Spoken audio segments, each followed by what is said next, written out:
அப்ப நம்முடைய வாழ்க்கை ஆண்டவர் கருத்தில் இருக்கிறது. ஆமென். அல்லேலூயா. கர்த்தருக்கு ஸ்தோத்திரம். நாம் இந்த தெய்வத்தை அறிந்து கொள்ளாத வரையிலும், ஆமென் இல்லையா, எல்லா விஷயத்திலும் தான் ஒரு ஞானம் அறிவு நமக்கு தேவை அப்படின்னு தான் வசனம் சொல்லுது. அல்லேலூயா. வருகிற காரியங்களை இல்ல நடைபெற போற நிகழ்ச்சிகளை, ஆமென், இன்னொரு பக்கம் இன்னொருத்த வாழ்க்கை எப்படி இருக்குன்னு தெரிஞ்சுக்கிறதுக்கு ஒரு சிலர் ரொம்ப மெனக்கெடுவாங்க. தெரிஞ்சுக்கலன்னா மண்டை உடைஞ்சிரும். அவங்களுக்கு என்ன நடந்துச்சு, அந்த குடும்பத்தில் என்ன ஆச்சு, அவன் புள்ள என்ன ஆச்சு, அதை தெரியலன்னா இது மண்டை உடைஞ்சிரும். இங்க வர விசுவாசியாக அப்படி இருக்கக்கூடாது. ஆமென்.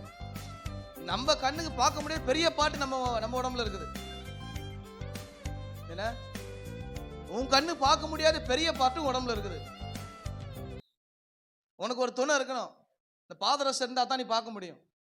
அப்படிப்பட்ட பெரிய குறை நம்ம கிட்ட இருக்கும்போது, ஆமென், என்னதான் திரும்பி பார்த்தாலும் முதுகு என்ன பண்ணாது, தெரியாது. அதுக்கு ஒரு ரிஃப்ளெக்ஷன் வேணும். அப்பதான் அது நமக்கு தெரியும். அல்லேலூயா. அப்ப இப்படிப்பட்ட காரியங்கள் நம்மளே அறிந்து கொள்ள முடியாது.